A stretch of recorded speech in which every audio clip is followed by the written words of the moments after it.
Fala aí pessoal, tudo bem com vocês? Sejam bem-vindos ao canal Aula do Tarek.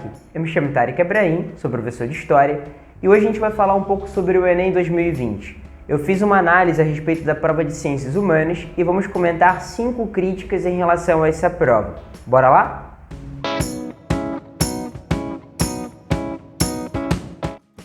E aí pessoal, o que vocês acharam da prova do Enem de 2020? Vocês que são seguidores aqui do nosso canal e que fizeram essa prova, por favor, comentem, me deem as suas impressões, como que vocês se sentiram e vejam se vocês concordam com as impressões que eu vou propor aqui nesse vídeo a respeito da prova de Ciências Humanas. Aliás, esse é o objetivo do vídeo, né? Eu estou fazendo aqui essa gravação para trazer alguns apontamentos, algumas leituras minhas a respeito da prova de Ciências Humanas.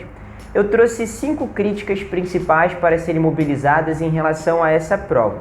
A primeira crítica é a seguinte: me parece que o Enem perdeu um pouco aquela característica que foi tão marcante dessa prova ao longo desses últimos anos, principalmente os últimos 5 anos de prova, que era ter uma boa contextualização das questões. Contextualizar a questão é trazer textos adequados àquilo que vai ser perguntado no enunciado e às abordagens das alternativas. E houve algumas questões nessa prova de Ciências Humanas, principalmente olhando para a prova das questões mais voltadas à análise da história, que os textos eles eram meros adereços, eles não tinham tanto significado para o candidato, além de serem textos longos, cansativos e que muitas vezes não dialogavam com o que o enunciado ia propor. Então essa é uma crítica, porque a prova se propõe uma prova em que a leitura dos textos é um aspecto importante. Inclusive, lá no meu Instagram, eu fiz uma sequência de análise sobre os eixos cognitivos do Enem. Você já assistiu esses vídeos? Caso não, me adiciona lá no Instagram e assista esses vídeos. São uma série de vídeos do IGTV que eu propus por lá para poder comentar ali os principais eixos cognitivos da prova. E um deles tem a ver com a capacidade de saber interpretar as questões, saber fazer a leitura correta dos conceitos, interpretar aquilo que está sendo proposto nos textos.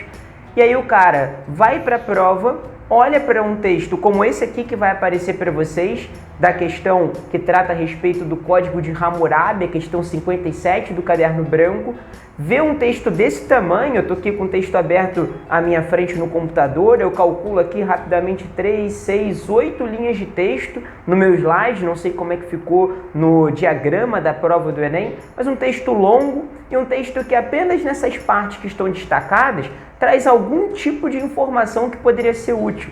E mesmo assim, era uma informação bastante vaga, falava que era um código que se tratava de um código jurídico que consolidou uma tradição jurídica. Ou seja, o que está te dizendo? Era um código de leis com as suas punições asseguradas a partir das leis garantidas na sua sociedade.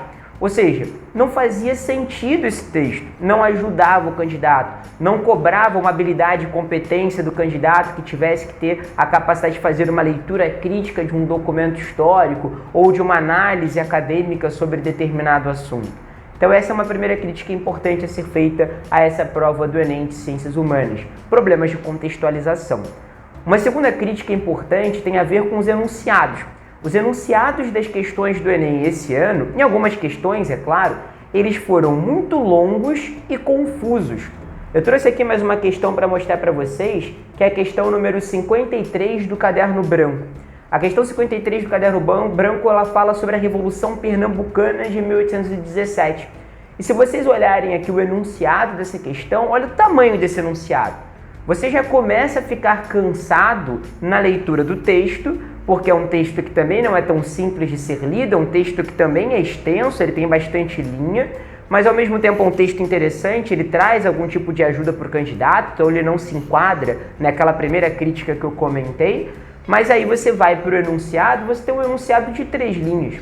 O enunciado de 3 linhas que diz exatamente o seguinte, olha: os fragmentos das matérias jornalísticas sobre o acontecimento, embora com percepções diversas, relacionam-se a um aspecto do processo de independência da colônia luso-americana expresso em dissensões entre. Ou seja, a quantidade de expressões chaves desse enunciado é muito grande. A gente consegue perceber pelo menos 4 grandes expressões chaves nesse enunciado que o aluno teria que ir conseguindo compreender, interpretar, para finalmente saber daquilo que estava sendo pedido na questão. Então é uma questão que perdeu aí uma característica da prova do Enem, que era um enunciado explicativo, um enunciado que indicava aquilo que o texto estava comentando, que explicava para o candidato da onde se referia aquele texto, da onde foi extraído, se era um texto de época, se é o texto de um jornalista, de um historiador, e aí já encaminha para o conteúdo de fato, já encaminha para o comando da questão. É essa a tradição do Enem. Não uma tradição de um enunciado tão extenso com o uso de expressões muito sofisticadas. Por exemplo, no final ele pede para você falar sobre as dissensões entre, por que não as discordâncias entre, os diferentes pontos de vista. Seriam expressões mais familiares para os alunos que já estão ali numa prova muito extensa, uma prova que no mesmo dia ela acontece junto com linguagens, é o mesmo dia da prova de redação. Então, se o aluno foi numa linha direta, né, numa linha imediata das provas, fez a prova de linguagens, fez a redação, está na prova de ciências humanas, chegou na questão 53 do caderno, cara, ele já está cansado. E ele vai ter que ler o enunciado desse e tentar entender o que a pergunta está falando para ele. Para aí sim tentar entender o conteúdo, que é a Revolução Pernambucana, que já é um conteúdo bastante específico, tentar compreender as alternativas e finalmente chegar à resposta certa. Essa resposta é a letra B, né? Grupos regionais acerca da configuração político-territorial. Mas para o candidato chegar a essa resposta, ele teve um caminho muito árduo, o que não era uma característica da prova até esse ano. Uma outra crítica que a gente pode propor à prova do Enem, a respeito da prova de ciências humanas, é claro, pensando na disciplina de história, é que ao contrário do que pode parecer, houve sim bastante questão de história. Eu calculei ali pelo menos pura história, 14 questões. Mas se a gente for pegar ali algumas questões de filosofia que a gente consegue analisar através do ponto de vista histórico, algumas questões de sociologia que nós também conseguimos, de geografia, principalmente das relações internacionais no contexto da Guerra Fria, do pós-Guerra Fria, dá pra gente colocar aí pelo menos umas 16, 17 questões de história. Mas vamos ficar com 14. Não foram poucas questões de história nessa prova. A história teve um peso importante. Mas dessas 14 questões de história, a gente marca aqui 4 questões que estavam ambientadas no período da história antiga. Então, foi uma sobrecarga de questões de uma mesma era histórica, principalmente levando em conta que são assuntos que os estudantes a nível Brasil veem lá no ensino fundamental e quando revêem esses assuntos, revêem no início do ensino médio, na primeira série do ensino médio. Como uma prova que pretende analisar o ensino no Brasil, o ensino médio a nível nacional, não parece ser a melhor estratégia sobrecarregar a prova de uma abordagem a respeito de história antiga. Não há problema algum cair história antiga no Enem, inclusive essa é uma característica da prova. O Enem cobra questões de história antiga. Se você olhar os vestibulares anteriores, houve outras questões a respeito dessa época, dessa temporalidade. Mas nunca com uma incidência tão sobressaltada, né? não tão marcante como foi na prova de 2020. E, ao mesmo tempo, houve uma quase inexistência de questões do tempo contemporâneo. Pensando em história mesmo, as disciplinas, as questões mais voltadas à disciplina de história, não houve uma questão a respeito do século XX, de século XIX. Houve questões que a gente poderia pensar em século XIX, como aquela questão sobre os Estados Unidos, a democracia nos Estados Unidos, poderia ser ambientada na independência dos Estados Unidos, como também poderia ser ambientada nos Estados Unidos do século XIX. Houve uma questão que foi contextualizada aqui na época em que o Brasil estava na nova república, mas não era uma questão de fato sobre algum tipo de abordagem da história, era muito mais uma leitura da sociedade, uma leitura de iniciativas do Estado relacionadas à sociedade. Então, assim, essa crítica é importante. O fato de haver uma sobrecarga de questões da história antiga gera ali um desequilíbrio entre os alunos que tiveram uma preparação privilegiada, que foram aqueles que tiveram condições de acessar cursos preparatórios e revisitar todos os conteúdos importantes ao longo desse ano de 2020, em comparação com aqueles alunos que são formados na educação básica pública e que só tiveram acesso a esse tipo de conversa lá no ensino fundamental ou na primeira série do ensino médio.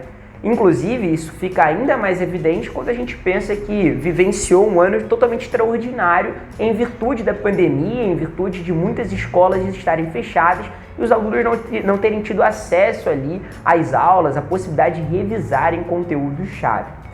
Uma outra crítica, a quarta, que eu aponto para a gente poder comentar aqui, é o fato de não haver tanto presente nessa prova aquela lógica da transdisciplinaridade do Enem. Ou seja, questões que poderiam ser resolvidas articulando conceitos de todas as disciplinas dentre as ciências humanas. Conceitos da filosofia, conceitos da sociologia, da história, da geografia. Houve uma presença muito grande de questões, por exemplo, de geografia, que só seriam resolvidas à luz de conceitos geográficos, à luz da geografia física, por exemplo. Então, o fato de haver uma presença mais maciça de questões de história antiga, de questões de geografia física, acaba inviabilizando uma das principais propostas da prova do Enem, que é não ser uma prova de história, não ser uma prova de geografia especificamente, mas sim uma prova de humanidade, uma prova de ciências humanas. Muito articulada ali essa perspectiva que é bastante defendida, por exemplo, pela Base Nacional Comum Curricular, a BNCC, que está sendo produzida e está sendo colocada em vigor a partir desse ano. Então, é interessante que a gente imagine que uma prova como essa deveria trazer questões que dialogassem conceitos entre as disciplinas de uma maneira mais sofisticada, mais interessante, mais abrangente do que de fato aconteceu. E a última crítica que eu marco para vocês tem a ver com as alternativas dessa questão, a quinta crítica que eu formulei em relação a essa prova de ciências humanas. Para poder apresentar esse problema das alternativas das questões, eu trouxe a questão 49 do caderno branco para vocês visualizarem. Essa é uma questão bastante complexa, inclusive muitos gabaritos extraoficiais discordaram em relação a qual seria a resposta correta, esses gabaritos que são feitos aí antes do Enem divulgar o seu gabarito oficial, e isso revela bastante sobre que tipo de questão é essa. E o aluno talvez ouça isso e pense, poxa, então deve ter sido uma questão muito difícil. E não era uma questão complexa em sentido de conteúdo, mas foi uma questão mal elaborada a partir da escolha do texto, e volto lá à primeira crítica, que é o problema de contextualização das questões, até chegarmos às alternativas, a elaboração das alternativas. Porque o texto, apesar de direcionar, de endereçar a discussão mais para a questão dos jesuítas defendendo o trabalho de escravos, a escravização de africanos aqui no Brasil colônia, ele também dá a entender, uma vez que o aluno entende a figura dos jesuítas como associada à catequese dos indígenas, à escolarização dos colonos, à condição de expansão da fé cristã, também dá a entender que o uso desses escravos poderia ser uma forma de apoiar o trabalho dos jesuítas em relação à expansão da fé. E aí, quando a gente olha as alternativas, são colocadas ali na letra A e na letra C perspectivas que de alguma maneira são apoiadas pelo texto. Ainda que, de fato, o texto acabe encaminhando mais a análise para a questão da mão de obra, o fato de haver essa alternativa A dentre as alternativas é uma espécie de pegadinha, uma espécie de tentativa de distrair o aluno daquilo que a questão estava direcionando, o que não era uma característica da prova do Enem. Beleza, pessoal? Então essas foram as 5 críticas que eu formulei em relação à prova. Por favor, não se esqueçam de comentar aqui aquilo que vocês entenderam sobre a prova, como vocês se saíram, se vocês gostaram da prova desse ano, se vocês tiveram algum tipo de ressalva em relação a essa prova e principalmente se vocês concordam ou discordam aqui da minha leitura. Afinal de contas, esse é um espaço democrático, eu quero ouvi-los a qualquer custo, não interessa se vocês estão concordando ou discordando de mim, coloquem aqui suas impressões para que nós possamos interagir.